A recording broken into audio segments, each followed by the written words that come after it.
Welcome to the Ultimate Music Teacher's Productivity and Profitability podcast. I'm your host, Glory St. Germain. Tune in to discover how you can unleash your teaching potential and turn your passion for music education into profit. Let's dive in.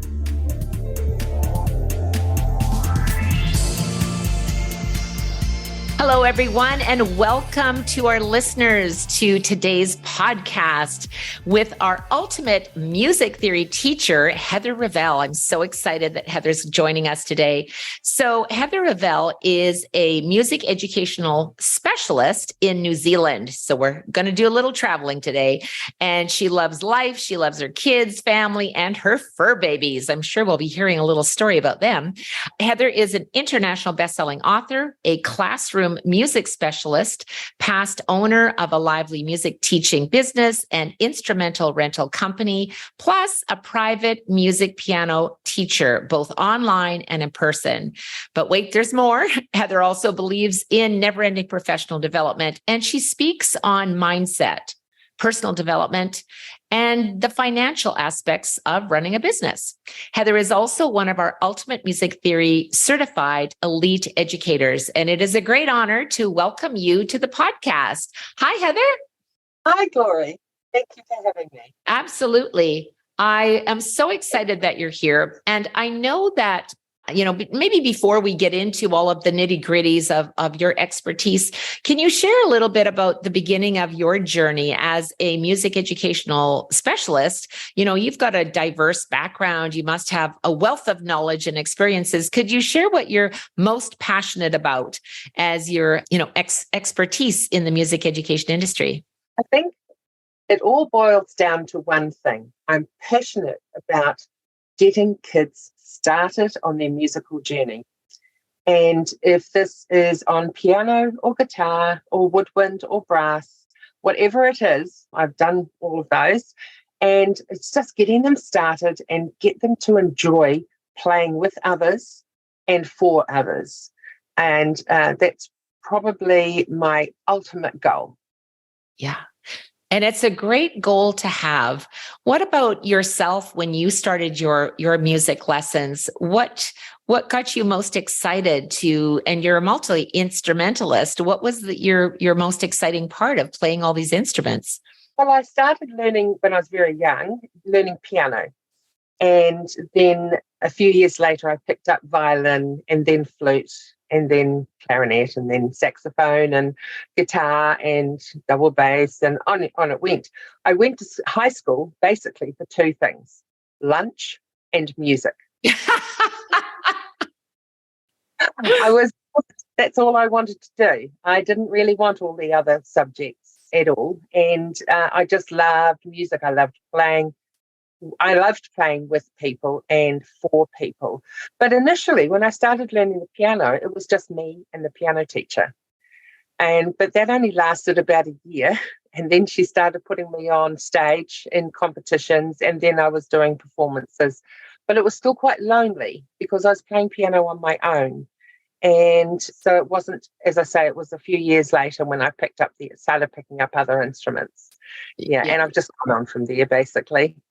Yeah. Oh, I think that's the best answer I've ever heard. I just went to school for lunch and music. Yeah. Well, you're such a fun person, and I absolutely adore you, Heather. And I think one of the things that I see you shining so brightly is just the fun that you have as an educator, but also fun in how you are teaching beginners. And it seems like a really interesting aspect that has really, something that you flourish as an expert. And could you tell us a little more about how do you approach teaching beginners in a fun and engaging way?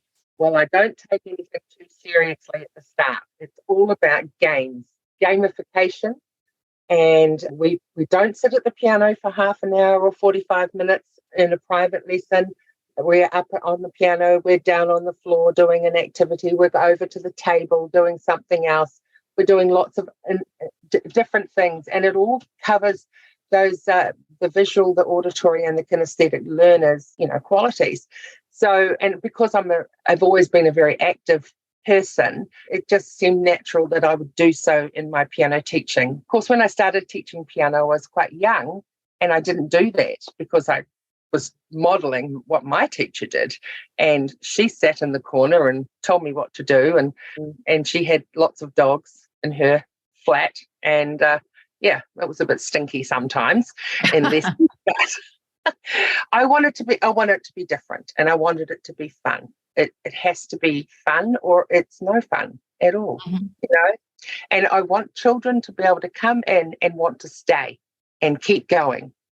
You know, just the other day, I was at a gathering. It was actually a funeral, which was very sad, of somebody who was very close to us. But somebody came up to me at that funeral. There were people there I hadn't seen for a long time.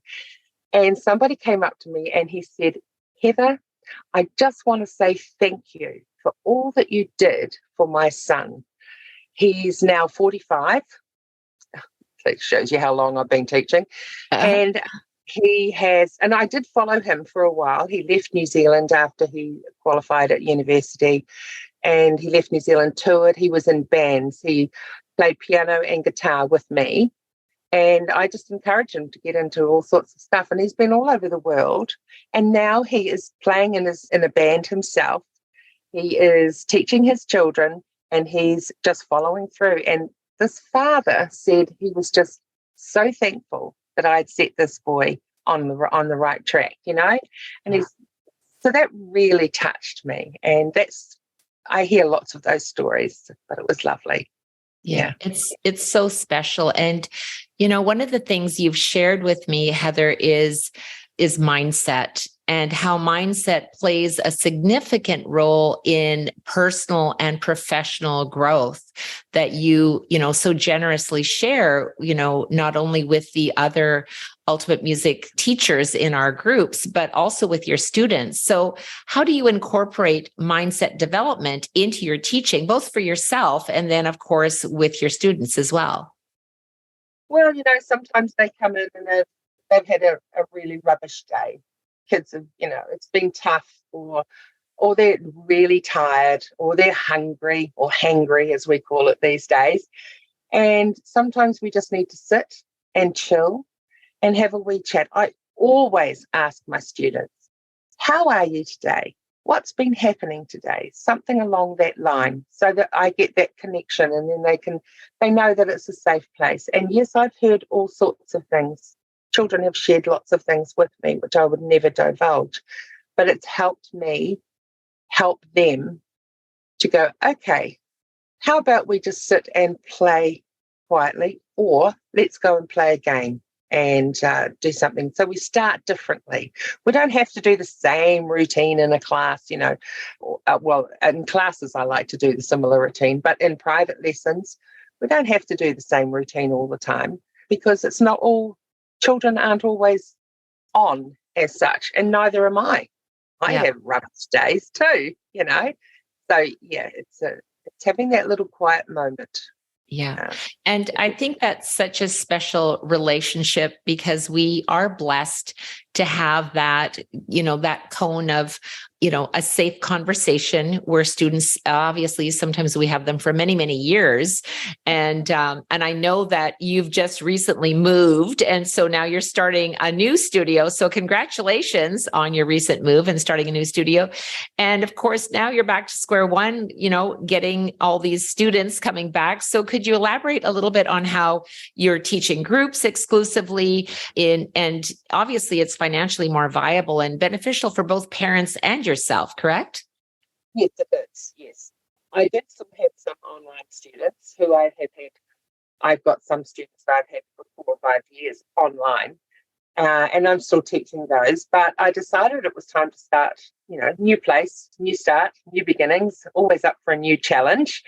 And so I'm starting group classes. And because, well, financially it kind of works, right? The parents can pay less, and I get more students in a group, which means my income is actually higher per hourly rate than if I started them all at private lessons, one after the other after the other. And if I do one after the other after the other, I'm teaching the same thing, repeating myself, one after the other after the other. Oh my gosh, how boring is that?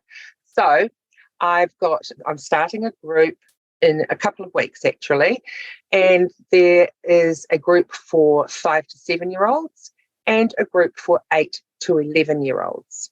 And so we're going to be doing piano, and of course, we'll be incorporating music theory. So they're in a incorporated class. We don't just do one thing, and we'll be doing games and we'll be doing activities, and they'll get homework. Yay! But, in that time too, the parents know they only have one day that they have to come. They're with their friends. They can build a little community together, and that's really supportive for them too. I think group classes. I've done group classes before, obviously, with classroom teaching and other bands and things that I've done. But to start off with some young children in group classes is just a fresh start in a new place. And I've had plenty of registrations, so I've got those 2 classes full already. And that's all I'm starting with. Wow. Well, congratulations on moving so quickly and getting your classes together, and you're just barely getting moved in. And I think, with your vast teaching experience, you must have encountered, various challenges and successes as well, because you've been teaching for a long time. Can you share maybe your personal story in your teaching journey? Sure. As I said before, I've always been active. I've had a really large studio, and I had about 7 teachers working for me. I did an instrument rental business on the side as well, which became quite large. And at the same time, I was teaching part-time in a private school, classroom music teacher, plus I was teaching private students, plus I was directing the jazz band and the concert band, and helped with choirs and orchestras. So, I was a busy beaver, very busy beaver. And then one day I was involved in a near-fatal accident, and just like, boom, my life stopped. And I was covered in blood and, concussion, and my spine has been damaged and it's irreparable. So I was unable to walk. I was unable to think. I was unable to talk or think straight. I just couldn't do anything. Lying down was the only thing I wanted to do. Now, that's actually 5 years ago this month. And it's actually, we've just passed the anniversary. It's just 5 years ago. Now, the first year, 18 months, was sheer awful, absolutely awful. And I actually went through this huge grieving process because I had lost my life. My life as I knew it. The busy beaver, active, on the go, here, there, everywhere, doing all sorts of things. I had my finger in so many pies, but it was all music, and it was just what I was passionate about doing. And I loved working with all of the kids that I'd been working with. And of course, worked with a lot of teenagers in the bands and what have you, as well as younger children. So I missed that. And I forgot a lot of things, but I didn't forget my passion and what I had done with my music. And so, I really, really struggled. And it was about 3 years ago when I actually found you and Ultimate Music Theory teachers. And I thought, gosh, that sounds like something that I need to join, because I need to start hanging around with people who are like-minded. And even if I can't contribute much, I will get something out of the coaching calls. And I will actually be able to make friends as well, because I was just alone. It was a loss of so many things, so many aspects in my life. So I did, and it's been so good to come into a community that is so supportive. Now, my mindset from the accident was rubbish, because I was just full of grief, loss, sadness.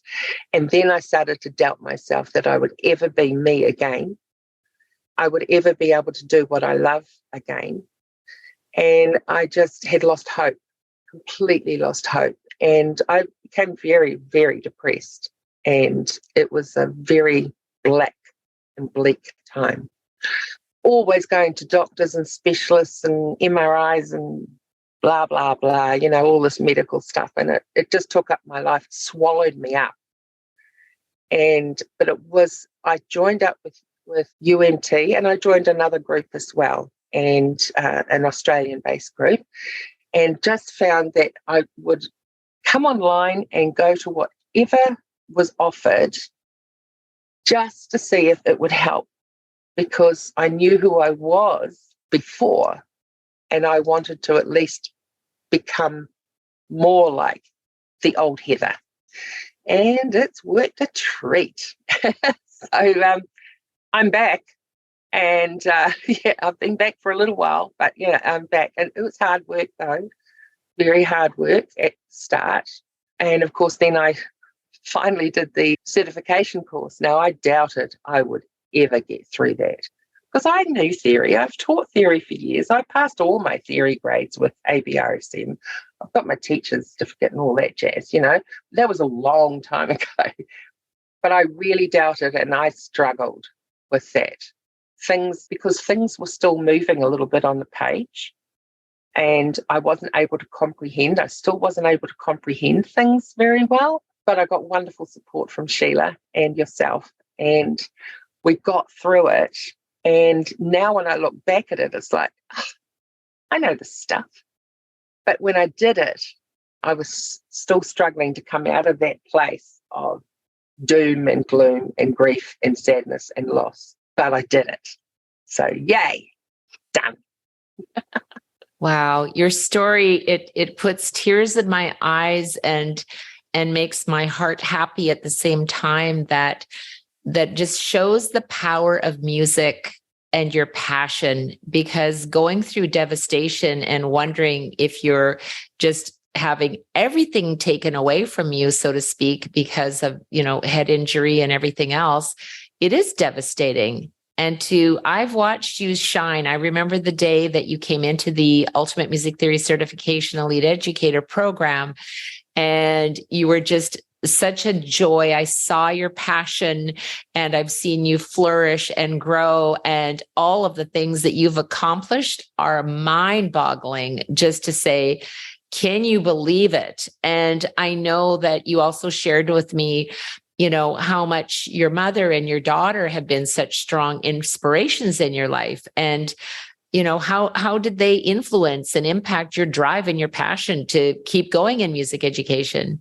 Well, it's a wonderful memory that I have with my mum. I was adopted as a child, and so my mum is completely different stature to me, and she was 5 foot nothing, pretty much, and she was from a very musical family, although she didn't have any musical training herself. And so I was brought up, we would go to Grandma and Grandpa's house, and they would all stand around the piano. My grandma or grandpa would play the piano. Everybody would be singing, and my uncle would be playing the banjo. And we would just thrive in that situation. So she was dedicated, well, Dad was too, but she was very dedicated to getting me to music practice, making me practice lessons, making me practice at home. And sometimes she would just stand behind me. And when I was sitting on the piano stool and she was standing behind me, even from a little one, she was never much taller than I was as she was standing. But she'd just stand there and sometimes just put her hands on my shoulder and go, "You can do it, Hev," because I was called Hev. "You can do this, Hev." She would just whisper it to me. And then sometimes she would pick up a piece of music that she was singing in the choir, the local choir, and she'd say, "Can you play this?" And of course, I could play anything, which I don't mean to skite. I really don't. But I could play anything that she put in front of me. And I just loved playing for her. And I remember something she always said: "Learning music, Hev, will just get you through life. It'll keep you off the streets and busy." I've been on the streets ever since, because I'm going from one school to another school to private studio to somewhere else, and it's been like, so I love that. But yeah, mum was a real treasure. And she would take me to the city. We would buy special clothes and special shoes, you know, for me to perform in. And it was very, very special.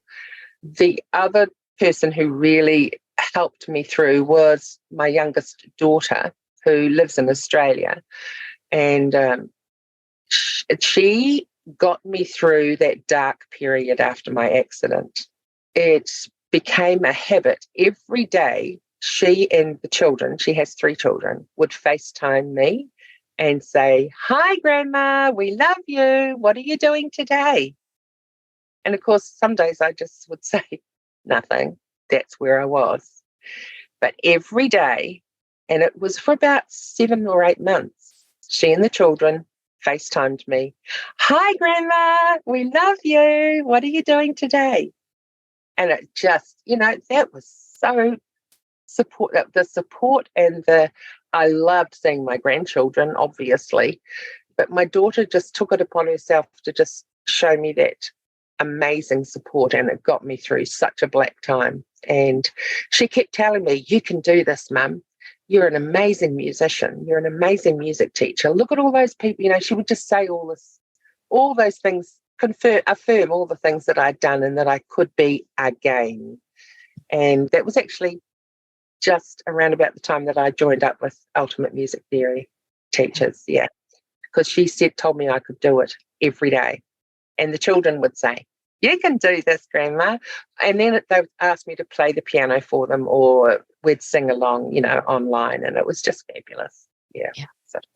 I just can't imagine. I mean, it's only been 5 years, which is such a short time. And you've been part of the Ultimate Music Teachers family for the last 3 years. And, you know, I shared a little bit earlier that obviously you're an international best-selling author in the Power of Why Musicians book series. And you shared, you know, many of your stories because you're in more than one of the books.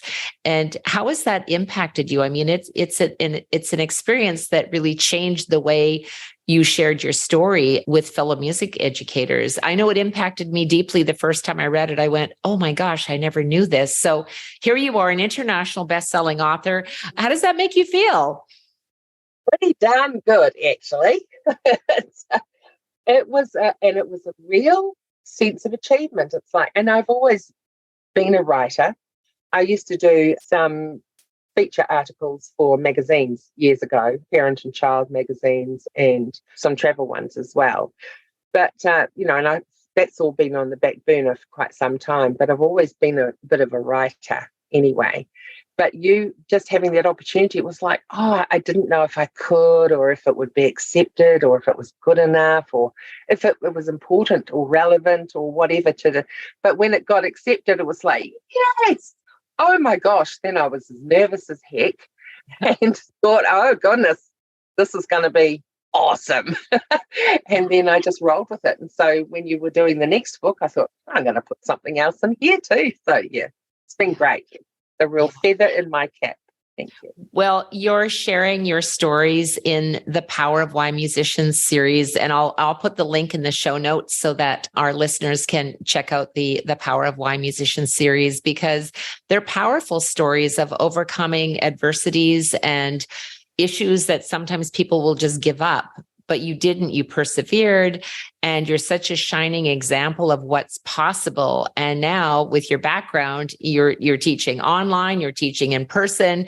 You know, how do you navigate the differences between these two modalities? Because you're pretty busy. Let's dig deep, Heather. Let's share some tips for music teachers looking to excel in both areas. Well, with online, I have access to the UMT app, and I encourage my students to have that at home. Not all of them do, of course, but you know, you can only encourage people.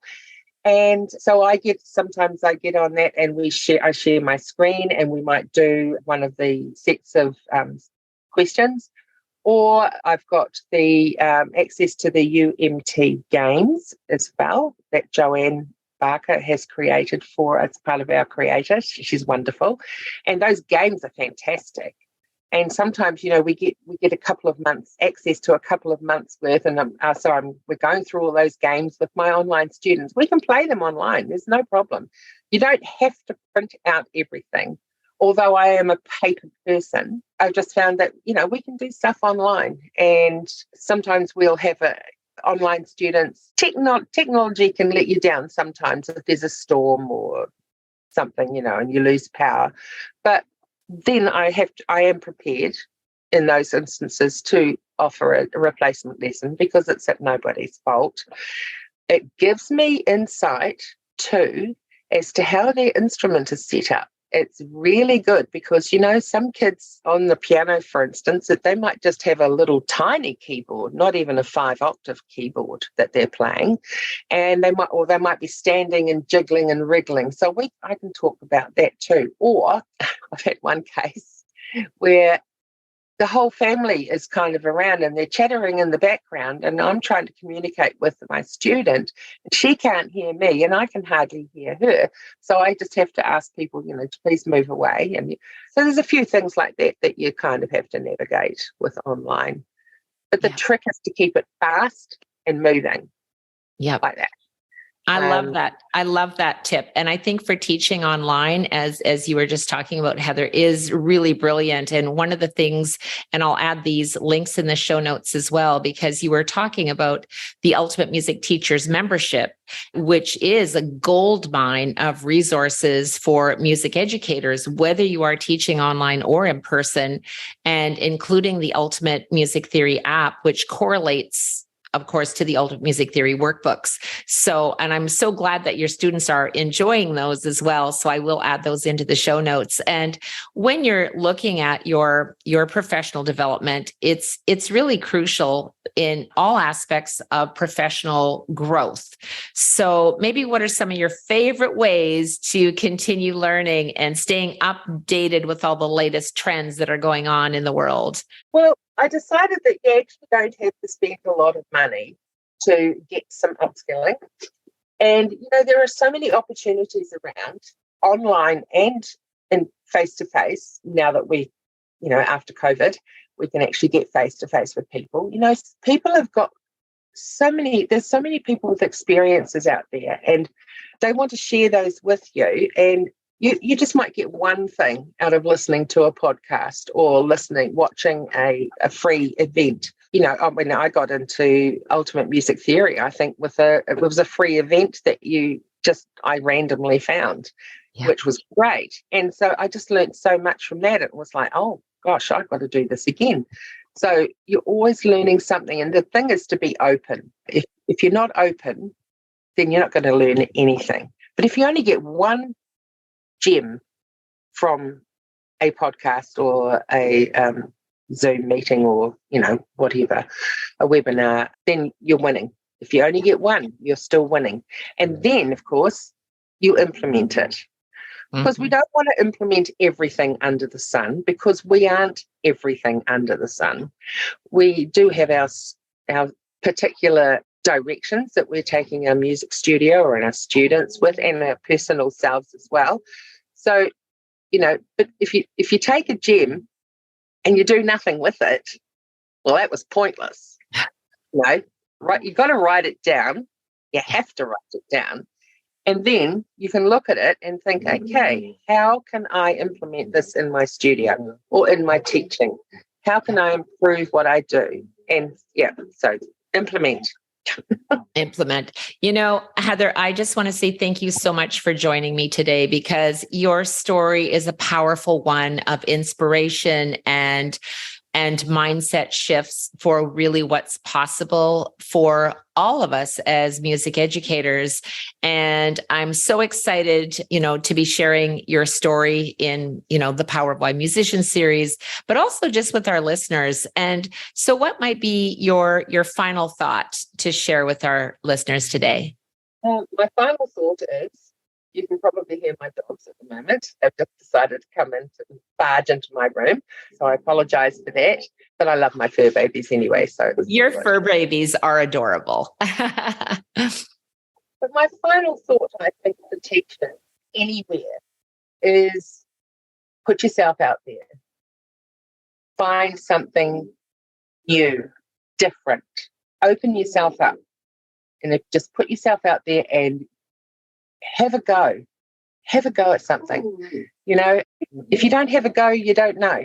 So just do it, like Nike says. Just do it. Just do it. Well, thank you so much. Thanks for joining me. And thank you, Heather, for sharing your story with our listeners. To learn more about Heather Revell's journey, check out the Power of Why Musicians book series. The link will be in the show notes. And connect with Heather inside the Ultimate Music Teachers Facebook group. And she's off in New Zealand, but I know she's got a wealth of information to share with you. And she's happy to do so. I hope you enjoyed listening to the Ultimate Music Teachers Productivity and Profitability podcast. If so, please share, comment, and connect with us. We'd love to hear from you. Again, all the details are in the show notes. So thank you again, Heather. And till next time, teach with passion. Bye now. Thanks for listening to the Ultimate Music Teachers Productivity and Profitability podcast. Together, we can transform lives through the power of music education. I invite you to explore what's possible for your musical journey inside our UMT community. Simply join our Ultimate Music Teachers private Facebook group, where we network, answer questions, host live events, and connect on a deeper level. Here's to your ultimate music teaching success with productivity and profitability. Till next time, teach with passion.